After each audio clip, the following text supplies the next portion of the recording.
अध्याय 3 बातूनी कछुआ। जंगल के बीच एक सुंदर तालाब था। वहां पर्वत से दो हंस आते थे। उसी तालाब में कछुआ भी रहता था। वह हर दम बक बक करता था। हंसों और कछुए में मित्रता थी।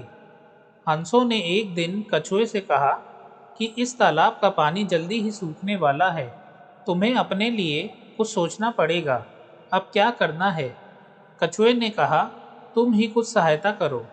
हंसों ने उसे अपने साथ बड़े तालाब में चलने का सुझाव दिया। कछुआ भी उनकी बात मान गया। उन्होंने कछुए के सामने एक शर्त रखते हुए कहा कि तुम बहुत बातूनी हो, सफर में बिल्कुल नहीं बोलना। कछुए ने शर्त मान ली। हंसों ने कछुए से एक लकड़ी को बीचों बीच पकड़ने के लिए कहा और वे लकड़ी के दोनों सिरों को अपनी अपनी चोंच से पकड़कर उड़ चले। कछुआ हंसों के साथ बादलों में उड़कर खुश हुआ। नीचे धरती के दृश्य देखकर अपने आप को रोक नहीं पाया, अचानक बोल पड़ा। जैसे ही वह बोला, उसके मुंह से लकड़ी छूट गई और कछुआ तालाब में गिर पड़ा।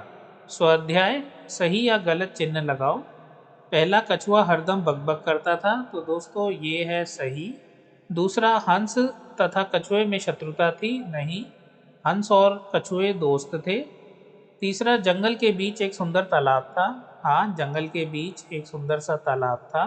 चौथा, कछुए ने हंसों की शर्त नहीं मानी, नहीं, ये गलत है। हंसों ने जो शर्त रखी थी तो कछुए ने वो मान ली थी।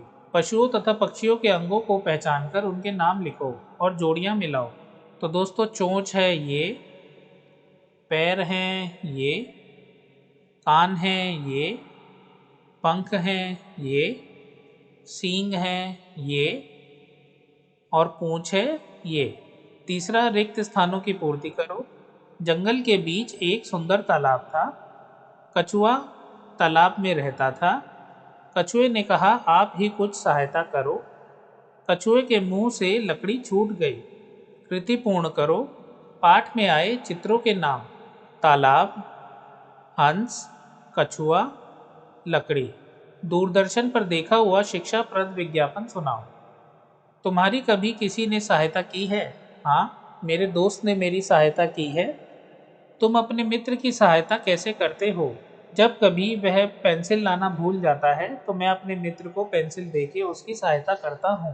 दोस्तों, इसी के साथ हमारा अध्याय समाप्त होता है। वीडियो देखने के लिए आपका धन्यवाद।